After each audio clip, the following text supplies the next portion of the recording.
Hello welcome back to my YouTube channel. आज चाहिँ हामी सो काम विशेषले बाहिर निस्किएको म र प्रकाश मेरो साथी चाहिँ ठिक छ निस्किउँ ल भनेर चाहिँ आएको। अनि अहिले चाहिँ हामी ठ्याक्कै मार्केटमै छौँ, हेर्न सक्नुहुन्छ। यो चाहिँ कोरियाको भिरकुनी मण्डप ल है, यो चाहिँ कोरियाको भिरकुनी मण्डप हो। एकदम ठुलो छ, भिरकुनी मण्डप भन्दा पनि ठुलो रहेछ।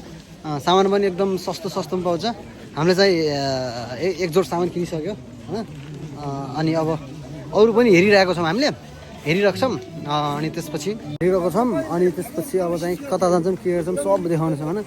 यत्रो क्राउड हेर्न सक्नुहुन्छ, यहाँ त मेलै रहेछ। यो हाम्रो गाउँघरतिर सानोतिर मेला लागेर यस्तो भिडभाड हुन्थ्यो। यहाँ चाहिँ प्रकाश कस्तो लागिरहेछ? के अझै सपिङ के गर्ने विचार छ साथी? अब एउटा ग्लोभ्स किन्नु छ। ग्लोभ्स अनि अब किनिसकेँ, दुइटा एउटा भेस्ट किनिसकेँ, भित्रबाट के अरे स्ल्याक किनिसकेँ। छाला खुल्छिन्न बलको छ। एउटा जर्सी चाहिँ यहाँ पनि राम्रो रहेछ सिटीको। अघिदेखि खोजिरहेको छु तर एकदम ठुलो भेटिरहेको छु म जर्सीहरू। साइज ठुलो भयो है हाम्रो लागि। यो साइज ठुलो भन्दा नि आफ्नो चाहिँ हाइट कम भएर यो चाहिँ जर्सी चाहिँ ठुलो भएको, नत्र त जर्सी चाहिँ ठिक हो। तर मेरो चाहिँ हाइट सानो भएर खोजिरहेको छौँ है त। अनि हामी चाहिँ अझै पनि खोज्ने क्रममै छौँ, खोजिरहेको छौँ। क्राउड देख्न सक्नुहुन्छ, यत्रो क्राउड छ, क्राउड धेरै छ। ठ्याक्क अब हाम्रो काठमाडौँमा भिरकुटी मण्डप जस्तै सामान हेरिरहेको छौँ हामी होइन। सायद ठिक लागेन म हामी छन् एकदम सस्तोमा है ल। अनि अब एकदम सस्तो छ नि, कोही 1000 रुपियाँको सामानहरू, 500 सामानहरू छन्। ज्याकेटहरू छन् यति राम्रा। भिजिट गर्नुपर्छ है यो हाम्रो नेपाली भिरकुटी मण्डपलाई। हाम्रो यहाँ चाहिँ चिज मन परेन। रोजी बिनी हुन्छ, फेरि सामान त रोजी बिनी किन्न पाइन्छ है। सुन रहेछ ल। हरेक कम्माल 500, हरेक कम्माल 500, हरेक कम्माल 500। आउनुहोस् सस्तोमा एकदम अफर चलिरहेको छ। हरेक कम्माल 500, हरेक कम्माल एकमा।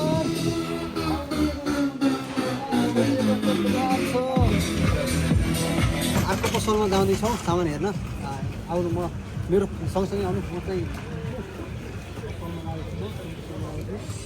अब कुन पसलमा जान्छु म?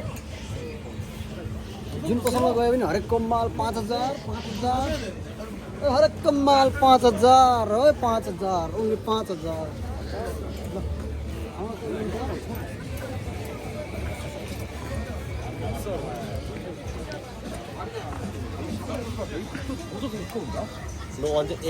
काठमाडौँको भिरकुटी मण्डप जस्तै हो यो ठाउँ यहाँको। खोज्यो भने पाइन्छ लो क्वालिटीमा एकदम। लो क्वालिटीमा एकदम हाई क्वालिटी, लो क्वालिटीमा एकदम हाई क्वालिटी तर सस्तो। किन लाज मान्ने? जस पैसा सेभिङ पनि हुन्छ र राम्रो लो क्वालिटीको कपडा पनि किन्न पाइन्छ। एकदम आउनु पऱ्यो, भिजिट गर्नु पऱ्यो। ओके। अरे कम्माल 500। ल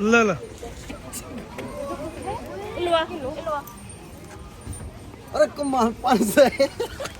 एकदम दामी जुत्ता छ।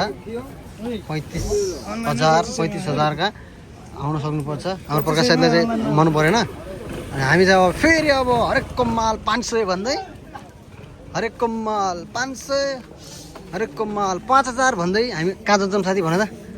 अर्को ठाउँमा जान्छौँ। अनि फेरि त्यहाँ गएर हरेक कम्माल 5000, हरेक कम्माल 5000मा नयाँ सामान हेर्छौँ। अनि अब आफूले आइस मन पर्दैन क्या, हेर्न सक्नुहुन्छ है। यहाँ यसमा यसो होल्ड गरेर राम्री केटीहरू पनि क्याप्चर हुन सक्छन् ल। यस्तो दामी पेन्टिङ पनि देख्न पाइयो, दामी पेन्टिङ रहेछ ल यस्तो ल। हाम्रो बुद्ध पनि हुँदो रहेछ, गौतम बुद्ध, हाम्रो नेपालको सान। 500 को माल होइन, हरेक माल 500 भन न। हरेक माल अलि बेसरी के हरेक माल 500 यस्तरी भन न। हरेक माल 500 भन ल। यहाँ एउटा जर्सी देखिसकेको छु मैले। अब यहाँ हेर्छु यहाँ चाहिँ कति भन्छ होला है। हल्यान्डको छ यो, हल्यान्डको यो चाहिँ हल्यान्डको छ, चाहिँ फोडेनको छ है। यो चाहिँ लो क्वालिटीको हो थाहा मलाई। अघि चाहिँ यत्रो यहाँ यस्तो क्राउड थियो जाँदाखेरि हामी, अहिले चाहिँ उता चाहिँ प्रायः कपालले चुरुट खाइरहेको छन्। अनि अघि यस्तो प्याक थियो यतातिर, गाडी पार्किङ भइरहेको, यहाँ सब स्टलहरू सबमा सामान थियो। अहिले चाहिँ सब सामानहरू सब हाङ्गुमाल आउँदैन, त्यस्तो साह्रो बोल्न सक्दैन म। गाडी आरी छ हाँस्यो नि त, पुलिसको गाडी आएको रहेछ होइन, साइड नदेखाउँछ नि। पुलिसको गाडी आएको छ अनि हामी चाहिँ नदेखेको। हामी चाहिँ अब निस्किसक्यौँ है त्यहाँबाट, त्यो हाम्रो भिरकुटी मण्डपबाट निस्किसक्यौँ। अब चाहिँ हामी रुमतिर जानको लागि आजको चाहिँ अब भ्लग चाहिँ हामी यति इन्ड गर्छौँ। भ्लग होइन, हामी चाहिँ त्यस्तो भ्लगै बनाउने भनेर चाहिँ हामी थिएनौँ, जस्ट कोइन्सिडेन्ट अब त्यो ठाउँमा छिरेर ठिक छ एउटा फोटो एउटा चाहिँ यो क्याप्चर गरौँ त भनेर चाहिँ क्याप्चर गरे मात्रै, त्यस्तो भ्लग बनाउने जस्तो हाम्रो मन चाहेको थिएन। अब यति भन्दै आज चाहिँ म अब भिडियो चाहिँ यत्तिकैमा इन्ड गर्छु। म चाहिँ यहाँ ट्रेन कुरिरहेको छु। अब ट्रेन पनि अब जे 2-3 मिनटमा सायद आउँछ होला। अब म चाहिँ यहाँदेखि चाहिँ सिधै रुम जान्छु भन्दै अब आजको यो अननोन भिडियो अब कोइन्सिडेन्टले बनेको, एकदम अचानक बनेको भिडियोलाई चाहिँ म यही चाहिँ इन्ड गर्न चाहन्छु भन्दै thank you for watching this video भन्न चाहन्छु। ल साथी पनि यहाँ छ, मेरो साथी के भन्न चाहन्छु? साथी चाहिँ थाक्यो अरे। ल हस् त guys, thank you very much for watching this video भन्दै म चाहिँ बिदा हुन चाहन्छु। ट्रेन पनि आइसकेको छ कि, ट्रेन पनि आइसक्यो, म चाहिँ जान्छु। हस् त बाई बाई बाई बाई भन्नु न साथी, थ्याङ्क यू फर वाचिङ त भन्दै। Thank you for watching this video and share, subscribe, like. Thank you. Okay by by.